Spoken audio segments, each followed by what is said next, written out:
Madam, Ruer is my savior. Though she comes from a brothel, her background is clean. I wish to elevate her to the status of a secondary wife. At the victory banquet, my husband, who had achieved great military feats, held the hand of a delicate, frail woman and publicly forced my hand. All the guests in the hall praised him for his loyalty and urged me to be magnanimous. In my past life, I nodded through tears, only to be relentlessly pushed aside by this delicate flower step by step. My child was drowned by her in the lotus pond, and I was falsely accused of adultery, torn apart by 5 horses. The heart-wrenching pain had not yet faded, and I had already returned to this moment. I picked up the wine cup and poured it over that woman's face. Since the prince knows she comes from a brothel, how can he speak of her innocence? What are you doing? Xiao Yang shielded the trembling Qin Ru behind him in one swift motion. The wine trickled down Qin Ru's meticulously applied makeup, leaving stains on her plain white dress. Her affectionate eyes were now brimming with tears, staring at me with shock and grievance. The hall full of congratulatory voices abruptly fell silent, with everyone's gaze fixed on me, filled with astonishment, confusion, and a sense of anticipation for the drama. I, Chu Jiaohua, the Princess of Zhennan, have always been known throughout the capital for my gentle and virtuous nature, but today, I personally tore off this disguise. What am I doing? I sneered, slamming the crystal cup in my hand heavily onto the table. Your Highness should ask yourself what you are doing. You are slapping my face, slapping the face of the Zhennan Palace. Xiao Yang's face turned ashen. A prince's dignity is earned by himself, and lost by himself as well. I slowly rose to my feet, my gaze calmly sweeping over the still-shaken Qin Ru. According to the laws of our dynasty, members of the royal family are forbidden from marrying women of the pleasure quarters, not even as concubines. For the prince to elevate a courtesan to the status of a principal wife, placing her on equal footing with me, where does that leave the dignity of the royal family? Is it not trampling the honor of my Chu family underfoot? In my past life, I was held captive by his words of saving my life and the whole hall's generosity, foolishly believing in something like a clean reputation. So what happened? This pure and innocent white lotus flower has taken everything from me, step by step, my authority as the housekeeper, my connections, my husband's favor, and in the end, my son's life. I will never forget the faint, triumphant smile hidden behind Qin Ru's tear-streaked face as my 3-year-old child, cold and lifeless, was pulled from the lotus pond. I can never forget being tied to the rack, with Xiao Yang personally pressing the branding iron onto me.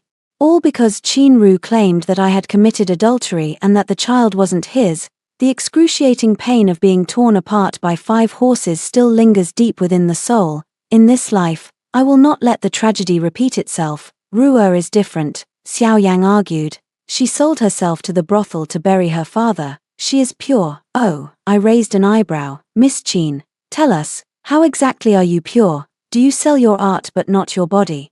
Or are you like a lotus that remains unstained by the mud? Qin Ru trembled even more violently. She bit her lower lip, tears streaming down her face. Princess, I know my status is lowly and unworthy of the prince, but my feelings for him are genuine. I beg you, princess, to grant us your blessing. As she spoke, she actually intended to kneel down, retreating in order to advance. How could I let her have her way? I stepped forward and grabbed her wrist before she could kneel.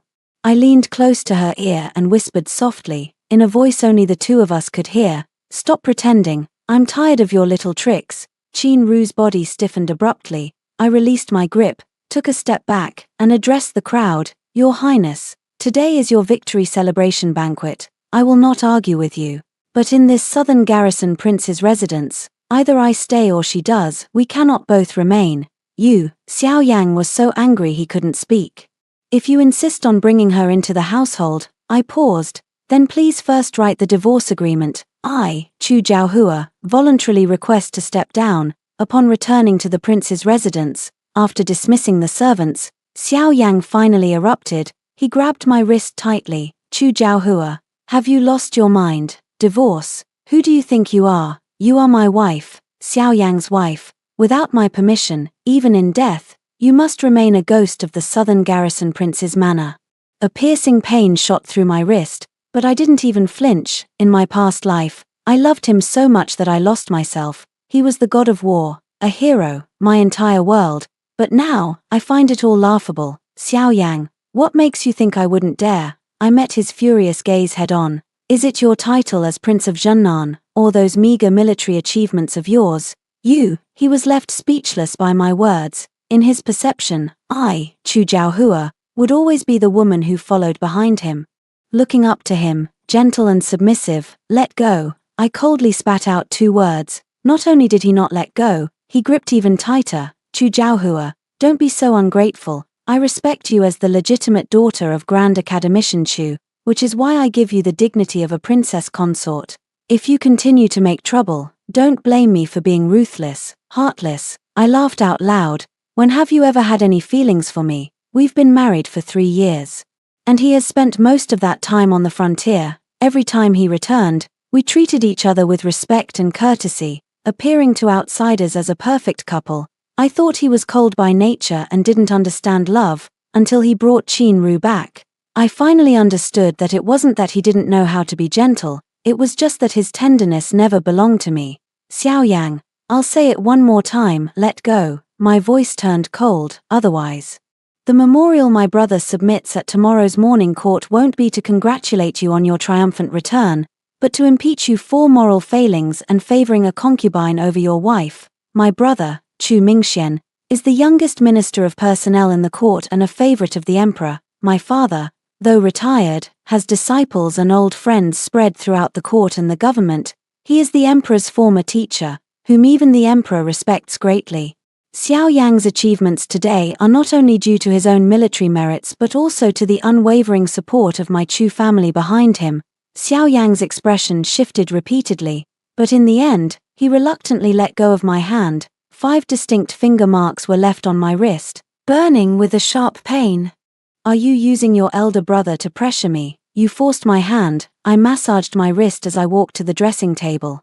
Xiao Yang, I'm giving you 2 choices. First, send that woman away immediately, as far as possible, and from now on, we go our separate ways. Second, we divorce.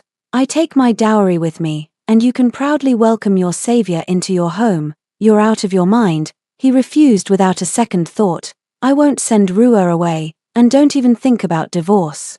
Then there's nothing more to discuss. I pulled out my hairpin, letting my dark tresses cascade down like a waterfall. This was the silent signal between us, indicating that I was tired and didn't want to speak with him any further. In the past, whenever he saw me make this gesture, he would tactfully leave, but today, he did not. He suddenly took a step forward, wrapped his arms around me from behind, rested his chin on my shoulder, and softened his voice. Jiaohua, don't be like this.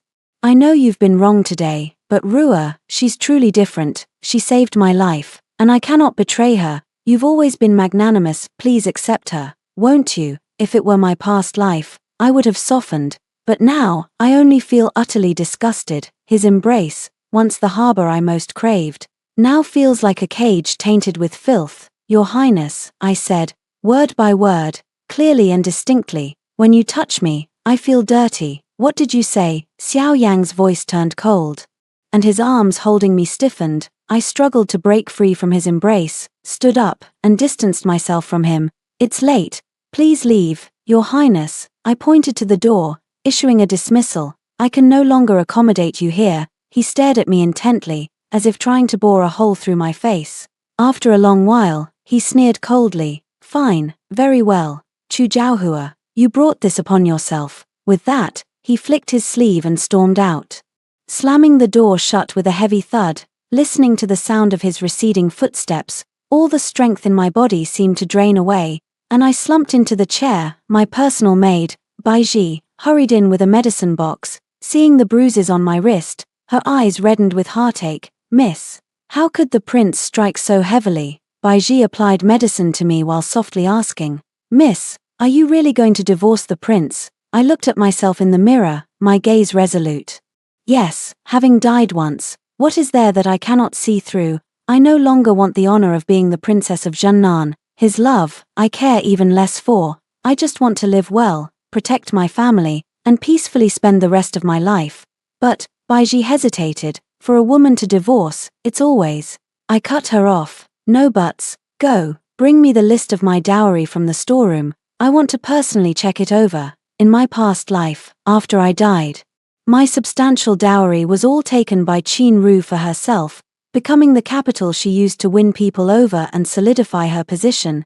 In this life, I won't leave them a single penny, Baiji responded and left, soon returning with a sandalwood box in hand. I opened the box to find several thick ledgers lying inside. The first ledger contained the dowry my mother had prepared for me, 100 acres of fertile land, 10 shops, and countless treasures and antiques. The second ledger was added by my brother in private, a hot spring villa in the outskirts of the capital, along with a 30% stake in the largest silk shop in Jiangnan. The third book was bestowed by the emperor upon my wedding, containing 10,000 taels of gold and 100 eastern pearls. These are more than enough to ensure I live comfortably for the rest of my life, and even for generations to come. I flipped through the pages one by one, contemplating how to discreetly transfer these items out. Just as I was lost in thought, Beiji suddenly whispered, Miss Qin, has been settled by the prince in the listening bamboo pavilion, which is closest to our main courtyard. My hand flipping through the booklet paused. Bamboo listening pavilion. In my past life, that was where my child lived, because it was closest to me, making it convenient for me to take care of them. Now, my child has not yet been born, but his death warrant has already taken up residence there. He really is in a hurry. I sneered. Your Highness, what should we do then? Take your time. I closed the booklet. Let her stay.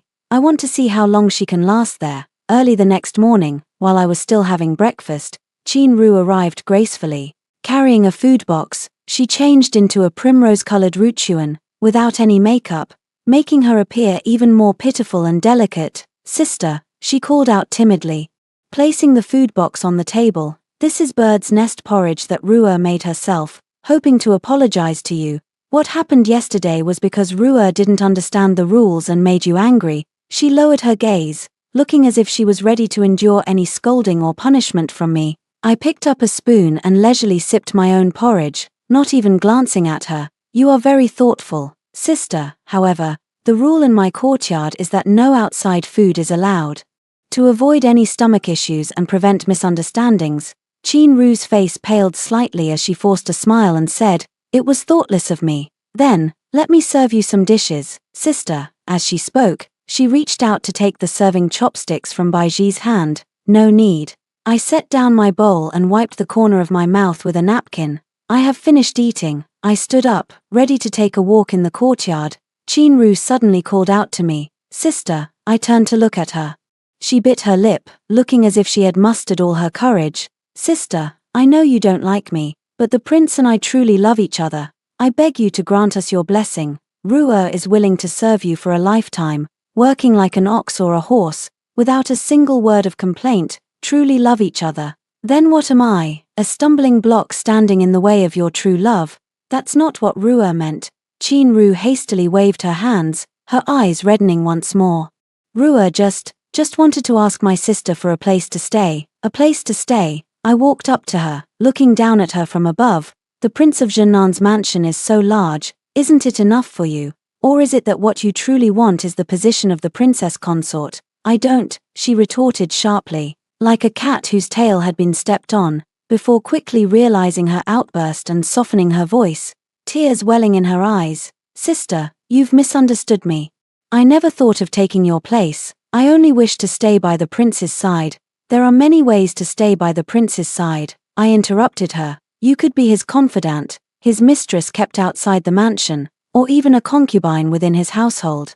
Yet what you specifically desire is the position of a co-wife. I stared into her eyes and asked, Qin Ru, dare you say you harbor not the slightest desire for the throne of the princess consort? Her eyes flickered, unable to meet my gaze. In my past life, I was deceived by her seemingly fragile and innocent appearance. I thought she was truly indifferent to worldly affairs, just a pitiful soul, but I forgot.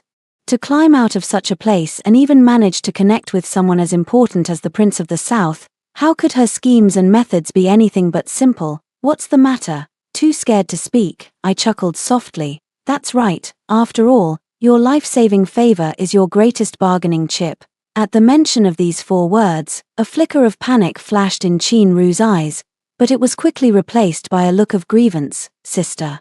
Are you even questioning the life-saving grace of the prince? I'm not questioning, I'm just curious. I heard that the prince was ambushed in the Fallen Goose Valley of the northern border, severely injured, and saved by you. That place is remote and desolate, with no one around. How did a delicate young lady like you end up there? This is something I've never been able to figure out since my rebirth. In my previous life, I never doubted the truth of this matter, but upon closer reflection, every detail now seems full of flaws. Qin Ru's face grew even paler. She clenched her sleeves tightly and replied in a low voice, I was gathering herbs for my late father and happened to pass by. Gathering herbs? I feigned surprise. Apart from poisonous plants, Fallen Goose Valley doesn't grow any proper medicinal herbs. I wonder what rare illness your father has that requires poisonous plants for treatment. I can't remember clearly. Her voice was as faint as a mosquito's hum. Her gaze evasive. I can't quite recall. I drawled out my words. No matter, in my place, we may not have much else, but we do have plenty of sharp-minded physicians. Coincidentally, I've recently taken quite an interest in medicine. Why don't you tell me about your father's condition, sister, and we can discuss it together? I pressed forward step by step, and Qin Ru's forehead was already beaded with fine, cold sweat. She probably didn't expect that I was no longer the gentle and easy-to-handle Chu Jiaohua. Just as she was about to give in, a voice came from the doorway. Enough. Xiao Yang strode in and pulled the swaying Qin Ru into his arms. His gaze at me was filled with disappointment and anger. Chu Jiaohua, I never expected you to be such a sharp-tongued and aggressive person. Ru'er came to see you out of kindness, and this is how you treat her. Your Highness has arrived just in time. I met his gaze without a trace of fear. I was just about to ask Miss Qin for details about how she saved you. After all, it concerns your safety, and as the princess consort, I must clarify everything to ensure no unscrupulous individuals take advantage of a life-saving favor to infiltrate the manor with ill intentions. What do you mean? Xiao Yang's brows furrowed tightly. Are you suspecting Ru'er? I am merely fulfilling my duties as the princess consort, I said. You are utterly unreasonable. Xiao Yang fumed, too exasperated to argue with me any further. He simply shielded Qin Ru in his arms, comforting her. Ru'er, don't be afraid, I'm here. If she doesn't believe you, I do. Qin Ru nestled in his embrace, weeping with grievance. My lord, it's all Ru'er's fault. Ru'er shouldn't have come to provoke sister's anger. None of your business. Xiao Yang wiped away her tears with a heart full of pain. It's her who has changed. He looked up at me. Chu Jiaohua, I truly underestimated you before. I smiled back at him. It's not too late for your highness to see clearly now. You insist on making things this tense. Is that it? It's not me making a fuss. I corrected. It's you, your highness, forcing me. We stood in a stalemate, the air seeming to freeze. In the end, Xiao Yang snorted coldly, picked up Qin Ru, and turned to leave. At the doorway, he suddenly stopped and, without looking back, said, in 3 days. There will be a banquet in the palace to celebrate my triumphant return. At that time, I will request His Majesty to bestow upon Ru'er the title of concubine. You'd better watch yourself. Concubine, it is one rank lower than a secondary wife. It seems that my words at the banquet yesterday still had an effect. He dares not openly challenge the dignity of the royal family and the Chu family, but the concubine also disgusts me. Baiji looked at me with concern. Miss, what should we do? What should we do? I sneered. When soldiers come, we will block them. When water comes, we will cover it with earth. He wants to request an imperial decree, but he still has to see if the emperor agrees. I immediately picked up a pen, wrote a letter, and had Baiji send someone to deliver it urgently to the Ministry of Personnel, to be handed over to my elder brother. The letter contained only 8 words. Cut the fuel supply to stop the fire, besiege Wei to rescue Zhao. My brother and I have had a tacit understanding since childhood. He will grasp my meaning. If Xiao Yang wants to find a loophole through the emperor, then I will set his backyard ablaze, leaving him with no time to spare. After completing all this, I summoned the steward of the estate, Steward Wang. Go and investigate what items Miss Qin brought with her when she entered the estate, and whom she has met. Record everything in detail and report to me this evening. Steward Wang was specially chosen by my mother when I married, and he is utterly loyal. He accepted the order and left. As evening fell, Steward Wang returned, his expression somewhat grave. Your Highness, everything has been investigated. When Miss Qin entered the mansion, she only brought a small bundle containing a few old clothes for changing. Oh, so destitute. I was somewhat surprised. Yes, however, Steward Wang paused, then took something from his sleeve and handed it to me. I found this under her pillow. That is a small jade pendant. The quality of the jade pendant is excellent. It is made of top-grade Hetian warm jade, with the character CE carved on it. Seeing this character, my heart sank. Prince Jing, Xiao Ce, the third son of the current emperor, and also Xiao Yang's greatest political rival, in the previous life. The biggest stepping stone for Xiao Yang to eventually ascend to that position was none other than this Prince Jing. Yet I never knew that Qin Ru was actually involved with Prince Jing. The situation seems to be far more complicated than I had imagined. I tightened my grip on the jade pendant. Steward Wang, you must not speak of this to anyone. Keep watching the listening bamboo pavilion, and report any unusual activity immediately. Yes, it seems this little white flower has ambitions beyond simply becoming the mistress of the southern garrison prince's estate. Behind her lies an even greater conspiracy. Gazing out at the heavy night outside the window, a cold smile curled at the corner of my lips. Qin Ru, Xiao Ce, no matter what you plan to do, I will make sure all your efforts come to nothing. Miss, someone from the palace has arrived. On the afternoon of the second day, while I was taking a short nap, Baiji hurried in to inform me. I was a bit surprised. What could someone from the palace want at this time? Who is being summoned? You, and Miss Qin. Baiji's expression was somewhat troubled. My heart sank, a sense of foreboding washing over me. The visitor was the head stewardess from the Empress's palace, Stewardess Li. Your Highness, Miss Qin, Her Majesty the Queen requests your presence. Qin Ru's face showed a hint of fear and unease, and she instinctively looked toward me. I paid her no mind and simply asked Nanny Li, may I ask what Her Majesty wishes to see us for? This servant does not know. Nanny Li replied with her head bowed, Your Highness will find out once you arrive. This flawless answer only deepened the unease in my heart. The Empress is Xiao Yang's legal mother, though not his birth mother, and has always treated him well. However, her attitude toward me has always been lukewarm. Because my Chu family belongs to the Crown Prince's faction, and the Empress, her own son, is the Prince of Yong. In my past life, she had often helped Qin Ru to trip me up. Has she made her move so early in this life? Qin Ru and I followed behind Matron Li, boarding the carriage sent from the palace. Along the way, Qin Ru tried several times to strike up a conversation with me, but I coldly brushed her off each time. Upon arriving at the Empress's Fengyi Palace, as soon as I entered, I felt a heavy sense of oppression. The Empress sat upright in the main seat, her expression calm, revealing neither joy nor anger.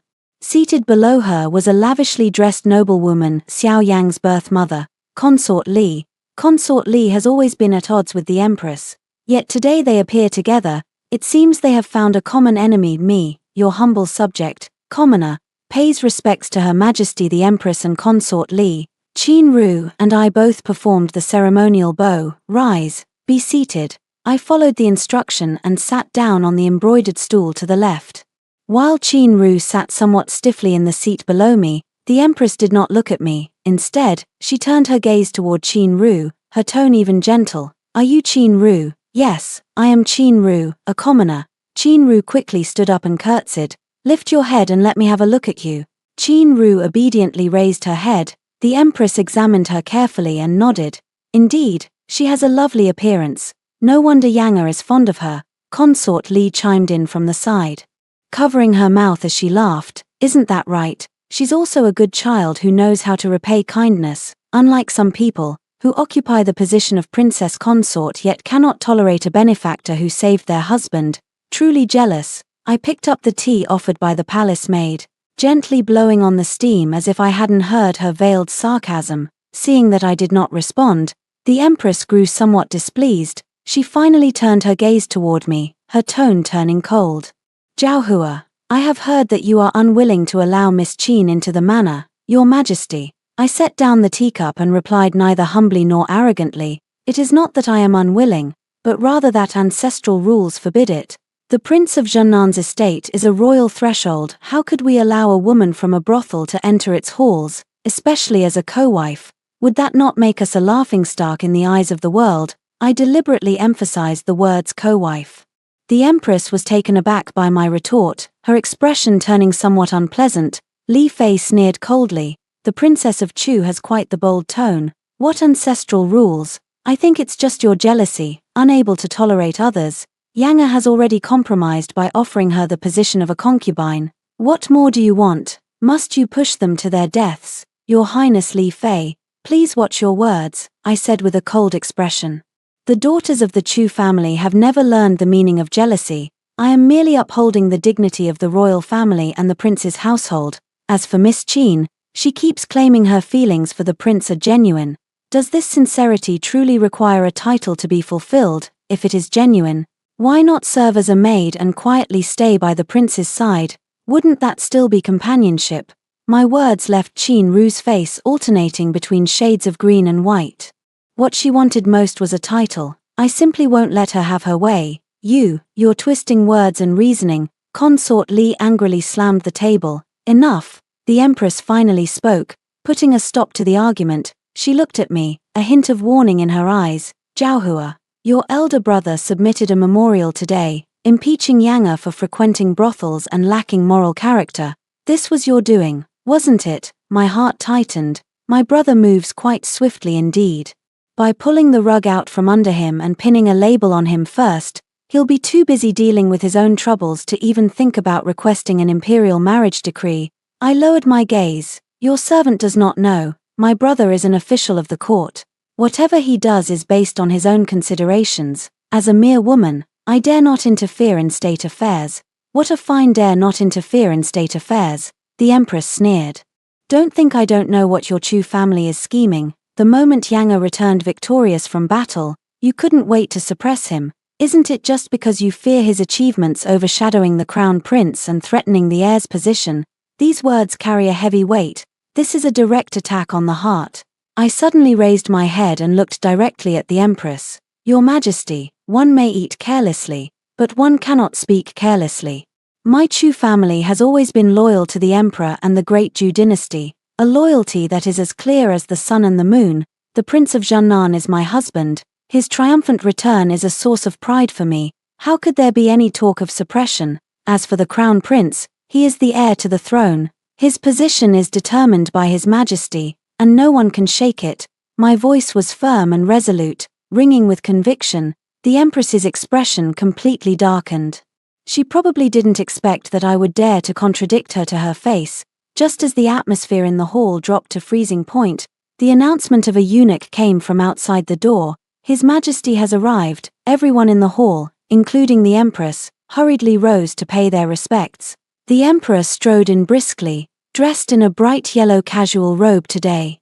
He looked somewhat weary, but his eyes remained as sharp as an eagle's. Rise, all of you. His gaze swept around the hall and finally settled on me. Zhaohua, why are you here? Your Majesty. It was the Empress who summoned me, I replied respectfully. The Emperor hummed in acknowledgement, then took a seat in the main position. He picked up the tea offered by the Empress, took a sip, and set it down. Your elder brother has submitted a memorial against Xiao Yang, the Emperor said, looking at me with a calm tone. Now, tell me, what exactly is going on? He did not ask Xiao Yang, nor did he ask the Empress, but instead directly questioned me. I understood in my heart that the Emperor was giving me an opportunity. He knew the weight of the Chu family and was aware that I, as a daughter-in-law, had always been obedient and well-behaved. Today, with such a commotion, there must be a reason behind it. I took a deep breath, stepped forward, and knelt on the ground. Your Majesty, allow me to explain. I did not embellish anything. I simply recounted what happened at the victory banquet exactly as it occurred, including Xiao Yang's intention to marry Qin Ru as a co-wife, and my statement of either me or her. After I finished speaking, Consort Li's face had already turned pale. She probably never expected that I would dare to bring this matter up in front of the Emperor. The Empress also pursed her lips tightly, remaining silent. After hearing this, the Emperor did not immediately express his opinion. He simply tapped his fingers lightly on the table, once, then again. After a long while, he finally turned his gaze toward Qin Ru. Are you the woman who saved the seventh prince? Qin Ru trembled with fear and quickly knelt down, kowtowing. This humble woman, Qin Ru, pays her respects to your majesty. Look up. Qin Ru timidly raised her head. The emperor scrutinized her for a moment before suddenly asking. You say you saved the 7th prince in Luoyang Valley? Yes, yes. Were there any other people present at the time? Qin Ru was momentarily stunned, then shook her head. No, only I was there. Oh, but how did I hear that the one who saved the 7th prince at the time was a hunter? Upon hearing these words, Qin Ru's face instantly drained of all color. Your majesty, what are you saying? What? The emperor's gaze suddenly turned sharp. Do you not understand my words? No, that's not true. Qin Ru panicked, stammering in her defense. It was I who saved the prince. That hunter, he only helped a little. Is that so? The emperor sneered. But that hunter, just 2 days ago, took my reward and returned to his hometown. What he told me was quite different. The emperor turned to look at the chief eunuch standing nearby. The chief eunuch immediately understood his meaning and stepped forward, speaking clearly. According to the hunter Zhong-san, 3 months ago, he discovered the severely wounded Prince Junnan in Luoyang Valley and took him home to treat his injuries. 3 days later, the prince regained consciousness, and after another 5 days, a young woman who called herself Qin Ru came to the door, claiming to be an old acquaintance of the prince and insisting on taking him back to the capital. Zhong-san, having no reason to doubt her, handed the prince over to this woman, before leaving. She even gave Zhong-san a sum of money to keep his mouth shut, forbidding him from speaking of the matter to anyone. The words of the chief eunuch struck Qin Ru's heart like a heavy hammer. She collapsed to the ground, her face ashen. No, that's not how it is. It's not. I was shocked inside. But my expression remained unchanged. The emperor had already investigated this matter long ago. His visit today was no coincidence at all. He was waiting for me to stir up trouble. And then he would step in to clean up the mess. The strategies of an emperor are truly unfathomable. I lowered my head, hiding the emotions in my eyes. This round, I've won. Xiao Yang, the savior you've been longing for is nothing but a scheming female fraudster. I want to see what you have to say now. Guards, take this deceitful woman who has deceived the emperor and drag her away. Lock her in the imperial prison to await judgment. Yes, immediately. Guards stepped forward and lifted the limp and helpless Qin Ru. No, your majesty, spare me. Prince, save me, prince. Qin Ru screamed and wailed miserably as she was mercilessly dragged out. Consort Li was so frightened that she knelt on the ground, unable to utter a word. The empress also lowered her head, not daring to meet the emperor's eyes. Only after dealing with Qin Ru did the emperor slowly turn his gaze toward me. Zhaohua, your son is here. You've been wronged. His voice actually carried a hint of gentleness. Rise. Thank you, father. I stood up, but there was no joy in my heart. I knew that the matter was not yet over. The emperor had dealt with Qin Ru to preserve the dignity of the royal family. But what about Xiao Yang, his own son? How would he be dealt with? And what about me, the one who stirred up this storm? How will he view me? Sure enough, the emperor's next words were directed at me. Your brother's memorial is baseless. I will have him personally go and apologize to the 7th prince. My heart sank. This is a warning to me, a warning to the Chu family. As for you, the emperor looked at me, his gaze profound. As a princess consort, you have failed to assist your husband in his duties. Instead, you have stirred up a storm over trivial matters, which is truly unbecoming. You, return to your residence and reflect on your actions for a month. Without my decree, you are not to leave. Father, what? Do you have any objections? Your son obeys the decree. I lowered my head, suppressing all my resentment and anger deep within my heart. This is the emperor. Rewards and punishments are clearly defined, yet everywhere there is a sense of balance. He dealt with Qin Ru, giving me an explanation. He also punished me with house arrest for reflection, admonished the Chu family, and appeased Xiao Yang, a bowl of water, held without a single drop spilled. What more can I say? I could only accept the decree with gratitude, then left the Phoenix Palace under the gaze of those who either pitied me or took pleasure in my misfortune. Upon returning to the royal residence, the decree of house arrest followed shortly after. Xiao Yang was not in the residence. Likely having been summoned by the emperor to the imperial study for a reprimand, I was quite content with the peace and quiet. Baiji removed my hairpins and ornaments, her face filled with indignation. Your Highness, The emperor is so unfair. It was clearly the prince and that woman who were at fault. Why should you be the one punished with house arrest? Watch your words. I glanced at her. Haven't you had enough of the palace? Baiji stuck out her tongue and didn't dare say another word. It's just as well to be confined. I gazed out the window, speaking calmly. It's perfect timing. As I have many matters that require careful planning. Xiao Yang did not return until late at night. He did not come to my courtyard, but went straight to the study instead. The next day, I heard that he had burned everything Qin Ru had used in the listening bamboo pavilion, burned to the ground. It seems the damage was quite severe. Upon hearing this news, I felt no joy at all. Only a sense of absurdity. If only they had known better. Why did they act that way in the first place? What is his current so-called suffering compared to even 1/10,000th of what I endured in my past life? The days of house arrest passed rather leisurely. I spent my days reading books, practicing calligraphy, or tending to the flowers and plants in the courtyard. My elder brother sent word that he had been reprimanded by the emperor, docked half a year's salary. But his official position remained unaffected. In his letter, he reassured me, saying he would handle everything. I wrote back to tell him not to worry, that I knew my limits. I instructed Steward Wang to discreetly transport the less conspicuous antiques and jade pieces from my dowry out of the mansion in batches and send them to the estate outside the city.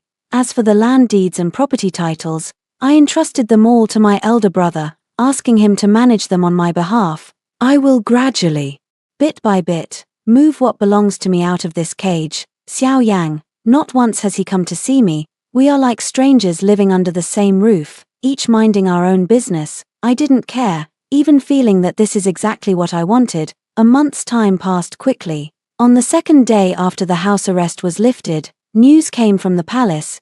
Qin Ru contracted a sudden illness in the imperial prison and passed away.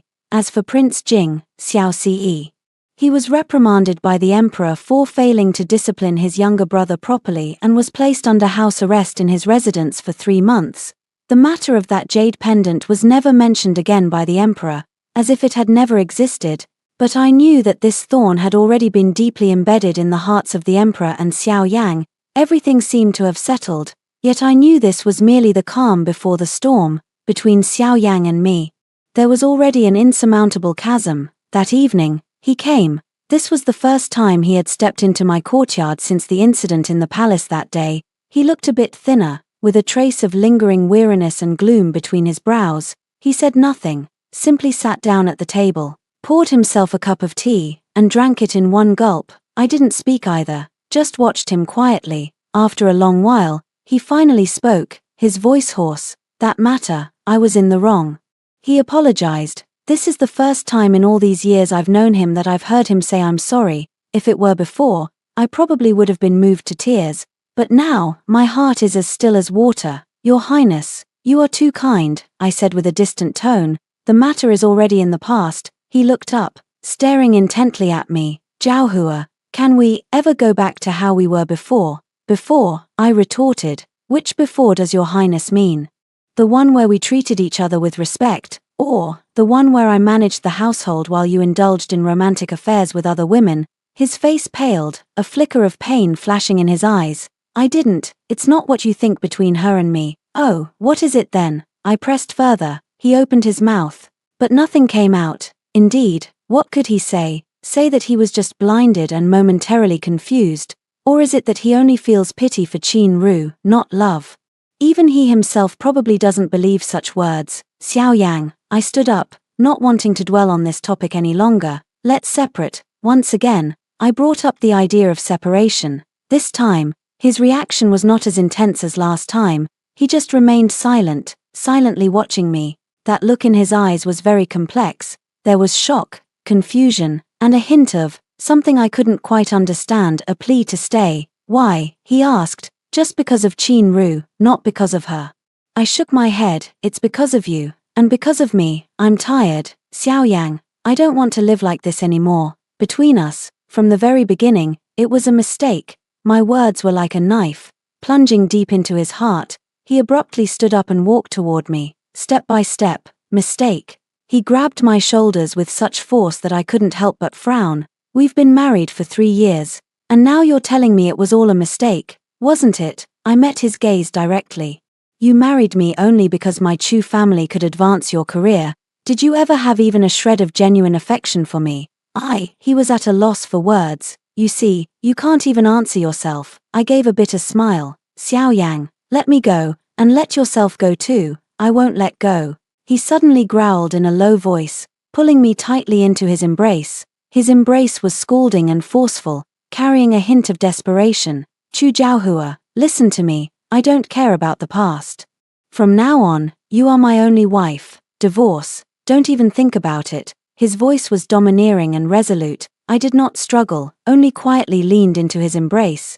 Yet my gaze gradually grew cold. The only wife, how laughable. In my past life, you said the same to me, but in the blink of an eye, you pushed me into hell for another woman. Xiao Yang, I won't make the same mistake a second time. You refuse to let go, is that it? Fine, I will let you see with your own eyes how you lose everything. Bit by bit, let you taste the heart-wrenching pain I endured in my past life. Your Highness, I suddenly spoke, my voice as light as a feather. Tomorrow, I would like to return to my parents' home for a visit.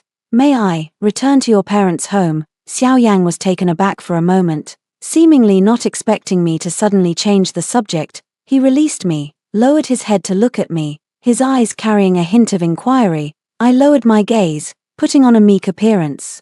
I have been confined by my father for a month, and it has been a long time since I last saw my father and elder brother.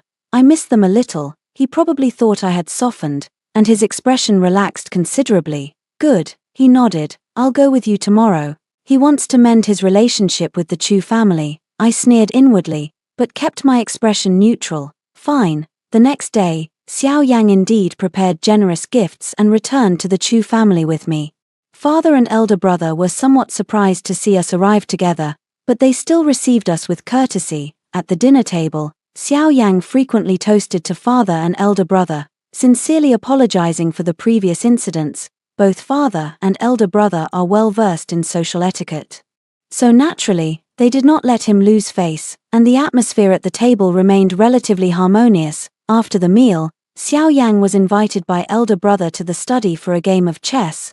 I then supported my father as we strolled in the back garden. Jiaohua, my father stopped walking, looked at me, and sighed. I've wronged you. Father, I'm not wronged. I shook my head. You, child, are just too stubborn by nature. My father patted my hand. Xiao Yang is too ambitious.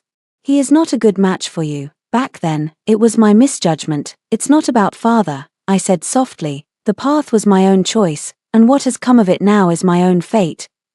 Are you truly decided? Father looked at me, his eyes filled with concern. I nodded firmly. I am decided. Father remained silent for a long while before finally speaking slowly. If that is the case, then go ahead and do it. No matter what decision you make, the Chu family will always be your support.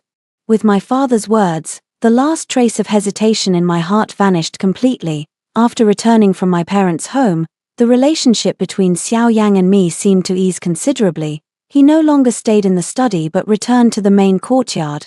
Although we still slept in separate beds, he seemed to enjoy this peaceful atmosphere. He began to share matters from the court with me and would quietly sit beside me handling official business while I read. He even remembers my birthday and prepares gifts for me. Everything seemed like a perfectly ordinary married couple. Baiji saw it all and advised me more than once. My lady, I think the prince truly knows he was wrong. Why not just forgive him? I just smiled without saying a word. Forgive? On what grounds? Can the little he's doing now to make amends ever offset the blood feud from my past life? Can it bring back my unborn child who died so tragically? Impossible, on the surface. I remained as gentle as ever toward him, but in secret, I never ceased my plans. The opportunity came soon. After winter set in, the barbarians in the northern borderlands began to stir restlessly, frequently harassing the frontier. In the court, the debate rages on between advocating for war and advocating for peace. Xiao Yang is the leader of the war faction. He volunteered to lead the expedition to the northern border once again. The emperor approved it, the night before the expedition. He came to my room. He had already changed into his military attire, looking exceptionally heroic and imposing. Jiaohua, I must go, he said, looking at me with a trace of reluctance in his eyes. I nodded, adjusting the straps of his armor. The journey to the northern border is long and arduous. Take care in all matters. My movements were gentle and practiced, just like any ordinary wife packing for her husband about to embark on a long journey. He suddenly grabbed my hand. Wait for me to come back, he said, looking into my eyes, word by word. When I return, we should have a child. My heart suddenly trembled. A child. In my previous life, I became pregnant with our child just before he went off to war. I waited with joy for his triumphant return, eager to give him a surprise. But what I waited for was him and Qin Ru. My hands grew cold, uncontrollably so. I withdrew my hand, lowered my head, and concealed the hatred in my eyes. All right, I replied softly. He seemed not to notice my unusual behavior and smiled contentedly. He leaned down and pressed a gentle kiss on my forehead. Wait for me. After saying that, he turned around and strode away. I stood in place, motionless, until his figure completely vanished into the night. I raised my hand and fiercely wiped the spot on my forehead where he had kissed me. Xiao Yang, rest assured, this time, I will also wait for you to return. When you return, what you will see is an outcome you could never have anticipated. I walked to the dressing table and retrieved the jade pendant engraved with the character CE from a hidden compartment. I handed the jade pendant to Butler Wang. Find a way to place it in the most conspicuous spot in Prince Junnan's study. Remember, do not place it until 3 days after he has set out on the campaign. Though puzzled, Butler Wang respectfully accepted it. Yes, Your Highness, Xiao Yang. You think Qin Ru is Xiao Ci's person. You think your greatest enemy is Prince Jing. But you are wrong. From the very beginning, the one playing this game was not him, it was me. After you set out on your campaign, I will set your backyard ablaze, and this time, the fire will consume your entire southern prince's mansion. Your Highness, a low voice sounded from the shadows of the study. The item has been released. Very good. Prince Jing, Xiao Ce, looked up from the scroll. A cold smile curling at the corner of his mouth. Chu Jiaohua, truly an interesting woman. Standing opposite him was the black-clad man, none other than the steward of the Zhennan prince's residence. Wang Fu, Your Highness, what shall we do next? Take your time. Xiao Ce waved his hand. Wait. Wait for the fish to take the bait on its own. He toyed with a white jade chess piece in his hand, his gaze dark and inscrutable. Xiao Yang probably never dreamed in his wildest dreams that his most trusted steward would be my man. Wang Fu lowered his head. This old servant's life was saved by Your Highness. It is only right that I serve Your Highness with the utmost loyalty. Xiao Ce responded indifferently. Keep an eye on Chu Jiaohua. Report any movements immediately. Yes. Wang Fu silently withdrew, as if he had never been there. Xiao Ce walked to the window, gazing at the bright moonlight outside. Murmuring to himself, Chu Jiaohua, what exactly are you trying to do? Overthrow Xiao Yang? And then what? Support the crown prince? Or, is there another scheme? He suddenly smiled. No matter what you want to do, I'll help you stir this water even murkier. On the 5th day after Xiao Yang set out on his campaign, a shocking scandal rocked the entire capital. The study of the Prince of Zhennan's mansion was burglarized, but what was stolen wasn't gold, silver, or jewels, it was a letter. A correspondence between the Prince of Zhennan and the enemy state of Beiman. In the letter, Prince Zhennan, Xiao Yang, revealed the military deployment map of the Great Jew to the northern barbarians and agreed to collaborate from within and without, helping the northern barbarians breach the Yangmen Pass. In return, the northern barbarians would assist him in ascending to the throne. Treason and collusion with the enemy, rebellion and usurpation of the throne. Each charge is enough to bring about the confiscation of property and the extermination of the entire family of the Prince of Zhennan's mansion. And the one who discovered this letter was none other than me, the Princess of Zhennan. It was I who accidentally found this letter in the secret compartment of the study, then feigned great shock and sacrificed family ties for justice by handing the letter over to my elder brother. Chu Mingxian was utterly astonished and immediately presented the letter to the emperor. The emperor was furious. The emperor immediately ordered the sealing of the Prince of Zhennan's mansion and temporarily placed me, the meritorious informant princess, in the palace under the guise of protection. But in reality, it was surveillance. For a time, the whole city was in an uproar. No one had expected that the Prince of Zhennan, with his illustrious military achievements, would turn out to be a traitor who colluded with the enemy, and I, Chu Jiaohua, have transformed from a virtuous and gentle princess consort into a heroine who upholds justice at the expense of family ties. Of course, there are also those who whisper in private, saying that I am ruthless and cruel, willing to frame my own husband just to secure a divorce. To this, I pay no attention at all. I reside in the secluded Lan Yu pavilion within the palace. And aside from paying my respects to the Empress Dowager each day, I keep to myself and rarely venture out. The Emperor summoned me once, in the imperial study. He stared at me for a long time before finally speaking. Jiaohua, tell me, did you truly find this letter in Xiao Yang's study? His gaze was sharp, as if it could see right through a person's heart. I knelt on the ground, my eyes calm and unwavering, without a hint of evasion. To my father, the Emperor, every word I have spoken is true. If there is even a single falsehood, may I be struck by lightning. The Emperor fell silent. He may have doubts, but he has no evidence. That letter, whether in terms of the handwriting or the private seal of the Prince of Zhennan's residence, is flawless. More importantly, that military deployment map is genuine. It is only Xiao Yang and a few of his trusted confidants who know about the latest defense layout. Irrefutable proof. Forget it. The Emperor waved his hand wearily. You may leave. Until the matter is cleared up, you should stay in the palace and rest easy. Yes, I withdrew from the imperial study. As soon as I stepped outside, I saw my elder brother waiting by the door. Jiaohua. He quickly stepped forward, his face full of concern. You. I shook my head at him, signaling that the walls have ears. We walked in silence for a while. When we reached a secluded spot, my elder brother finally stopped and grabbed my hand. Jiaohua, tell me, what exactly is going on? Did Xiao Yang really collude with the enemy? I looked at my brother and said nothing. Some things don't need to be spelled out too clearly. My brother is an extremely intelligent man. He looked into my eyes and understood something in an instant. His face gradually turned deathly pale. You. He looked at me, his lips trembling. You're insane. Do you have any idea what you're doing? This is a crime punishable by the extermination of 9 clans. You're gambling with the entire Chu family. Brother, I interrupted him, my voice eerily calm. I'm not gambling, because I know I will definitely win. You. My brother still wanted to say something. I turned my hand to grasp his, speaking word by word. Brother, trust me. My gaze was firm and resolute. My brother looked at me and, in the end, helplessly lowered his hand. You. He sighed, his eyes filled with heartache. How much have you suffered? I smiled. It's all in the past now. Yes, it's all in the past. From now on, I won't suffer any more grievances. Northern Frontier. On the 3rd day after the victory report arrived, Xiao Yang was in the military tent, discussing the next battle plan with the generals. Suddenly, a rapid sound of horse hooves came from outside the tent. Report. A messenger soldier dismounted in a hurry and rushed in, stumbling and crawling. Your Highness, an urgent message from the capital, delivered at top speed. Xiao Yang's heart tightened, a sense of foreboding washing over him.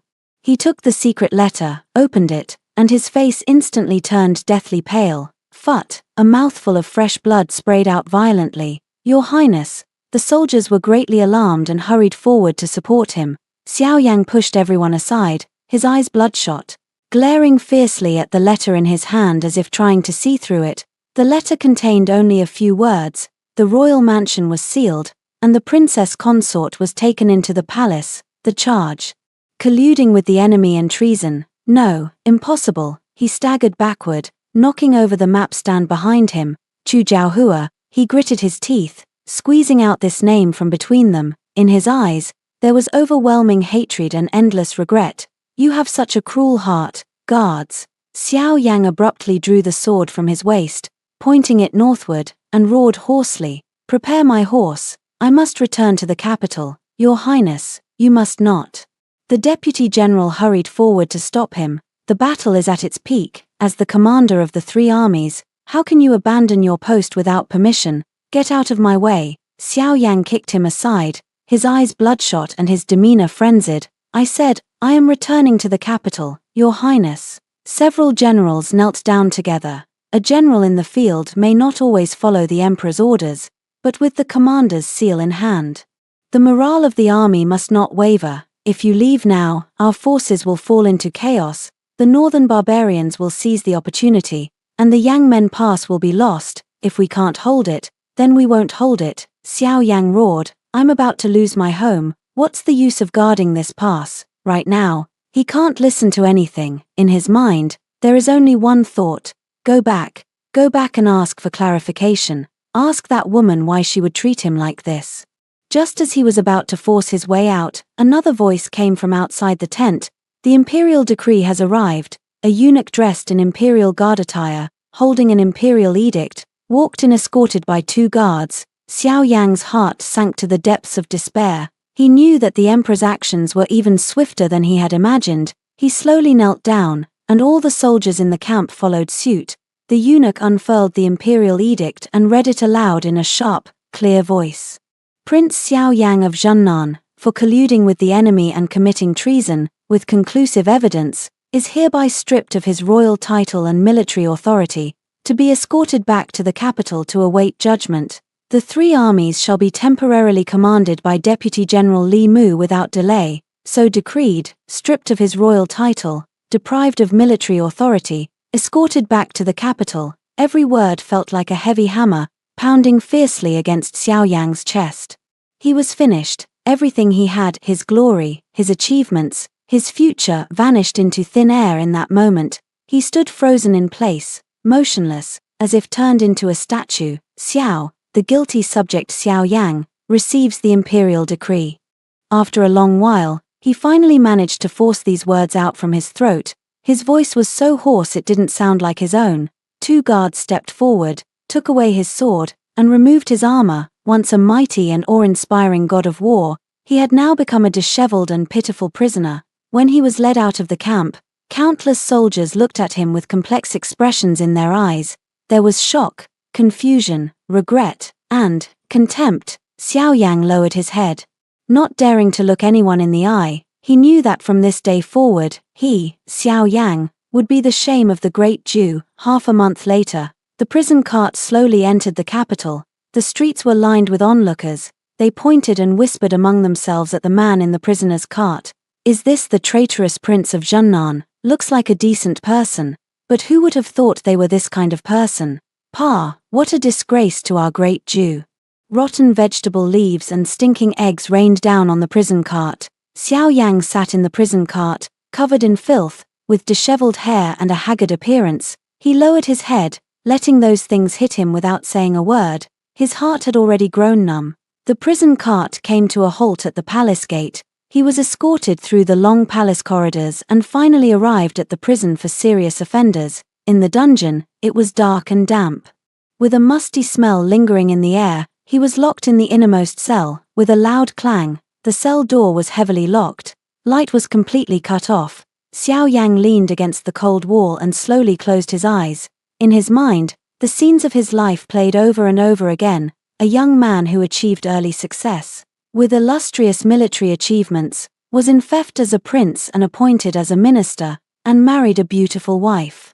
He once believed that he was a favorite of heaven, possessing everything, but now he has become a prisoner, with nothing left. Why? How did it come to this? He couldn't figure it out. Where did that letter come from? Who would want to frame him like this? Was it the crown prince? Is it still Prince Jing? Or perhaps... A cold and resolute face appeared in his mind. Chu Jiaohua, is it really you? Why, what exactly have I done wrong, that you would go so far as to put me to death, in the darkness? He seemed to see once again the resolute look in her eyes from that day at the victory banquet. Either I go or she goes. Let's separate. Your touch disgusts me. Each word pierced his heart like a needle. So, from that moment on, she had already harbored a deep-seated hatred for him.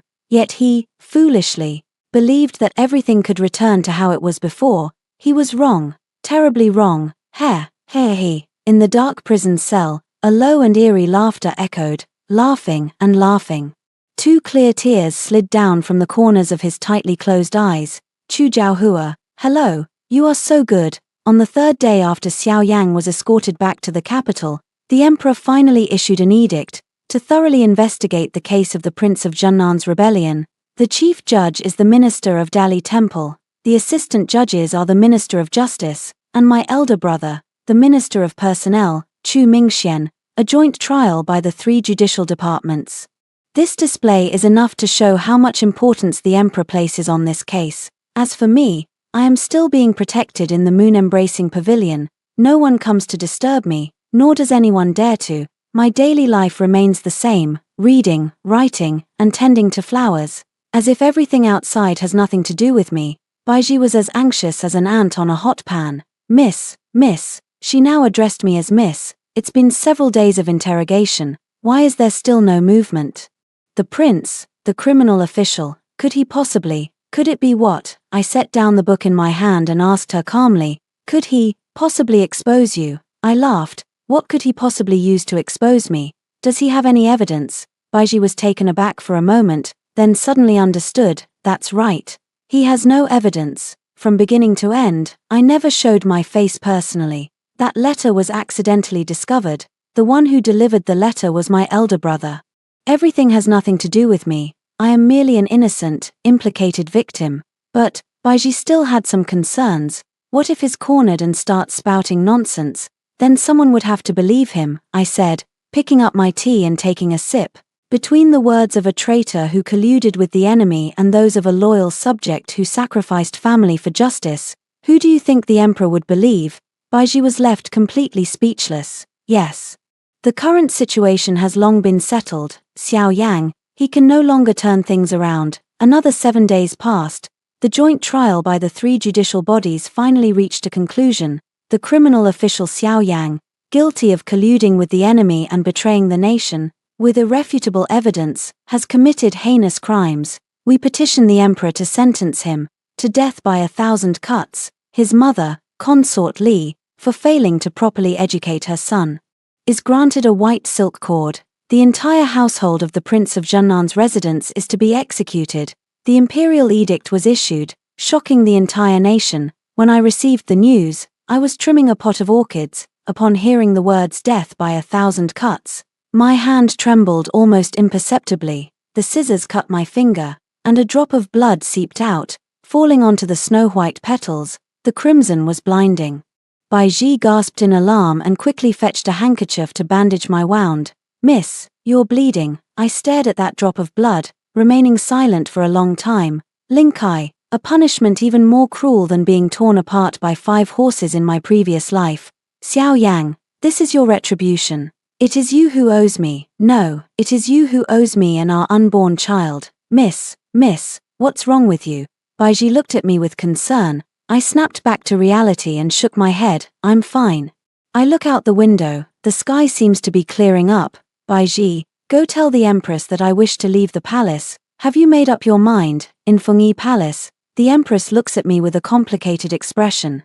Yes, mother. I lowered my gaze and said, now that the matter is settled, it would be improper for me to stay in the palace any longer. The empress remained silent for a moment, then sighed. Very well. But what are your plans for the future? I wish to request a special decree from His Majesty. What kind of decree? I beg you, father, to grant me a divorce from Xiao Yang. The empress was stunned. She probably didn't expect that. Even at this point, I was still fixated on divorce. With Xiao Yang on the verge of death, as his wife, I would either be implicated or become a widow. Divorce seemed to be the best choice. I will convey your message for you. The empress finally nodded. You, take care of yourself. Thank you, mother. The emperor soon granted his approval. Not only did he approve, but he also issued an edict restoring my freedom and returning all my dowry. Moreover, I was even granted an additional estate in the outskirts of the capital as a reward for my righteous act of sacrificing family ties for justice. On the day the imperial decree was issued, I left the palace. I did not return to the Chu family. Instead, I went directly to the estate bestowed by the emperor. The estate was not large, but it was elegant and serene. I named it Wanqing Residence, taking the meaning of heavens will clears up, the world turns for the better. I took off the luxurious princess attire and changed into a simple, elegant cotton dress. I dismissed most of the servants, keeping only Baiji and Steward Wang. I have finally started living the life I wanted.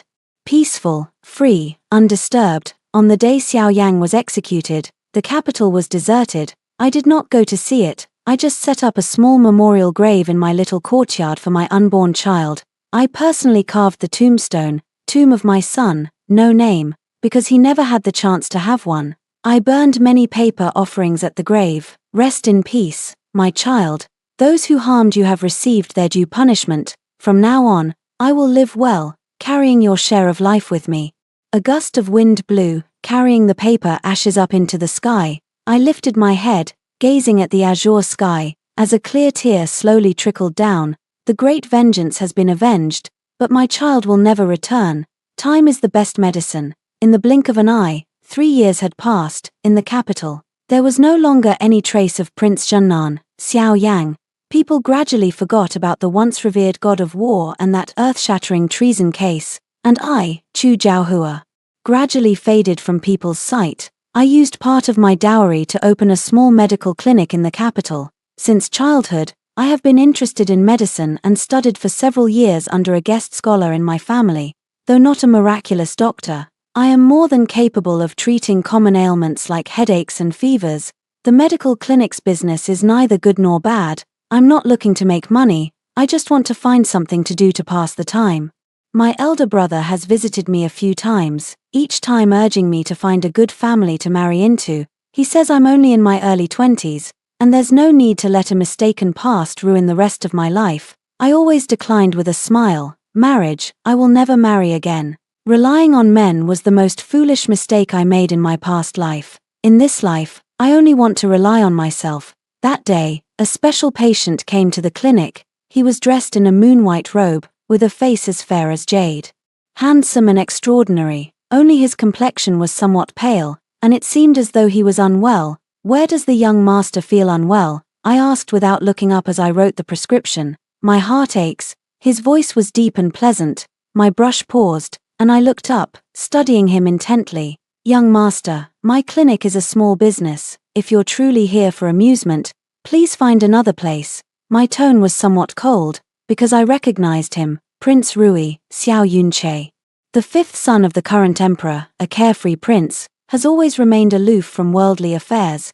But I know, this is just his facade. In my past life, he was the one who laughed last. After Xiao Yang's death, the crown prince and Prince Jing fought until both were severely wounded, ultimately allowing this inconspicuous fifth prince to reap the benefits. He was taken aback for a moment, then smiled bitterly and said, "I'm not teasing you. I really have a pain in my chest." He looked at me. His obsidian-like eyes filled with an emotion I couldn't comprehend. "Miss Chu," he suddenly called my name. "From the moment you left the palace 3 years ago, a sickness took root here." He pointed to his heart and spoke each word deliberately. I was completely stunned. "Is this a confession to me, Your Highness?" I was somewhat flustered, unsure how to respond. "Call me Yunche," he interrupted me, stepping forward, his intense gaze firmly fixed on me. "Jiaohua. I know you've been hurt and are afraid to trust men easily again. It's okay, I can wait. I can wait until you are willing to be brave for me once more." His voice, low and gentle, was like a feather lightly brushing against my heart. To say I wasn't moved would be a lie. This man before me, whether in terms of status, appearance, or character, was beyond reproach.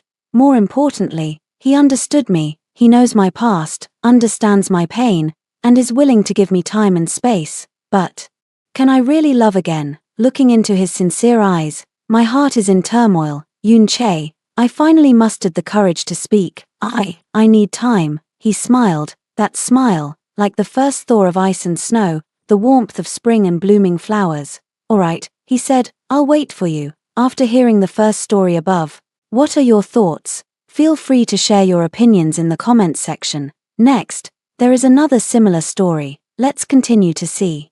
When I transmigrated into the emperor, it was right during the imperial consort selection. I dismissed all the beauties standing below one by one, until my gaze swept over Regent Xiehanju. My minister's face is as fair as jade, his lips as red as cinnabar. He pleases me greatly. Xiehanju was greatly shocked. Trembling, he knelt on the ground and refused to rise. "Your Majesty, please do not make such a joke.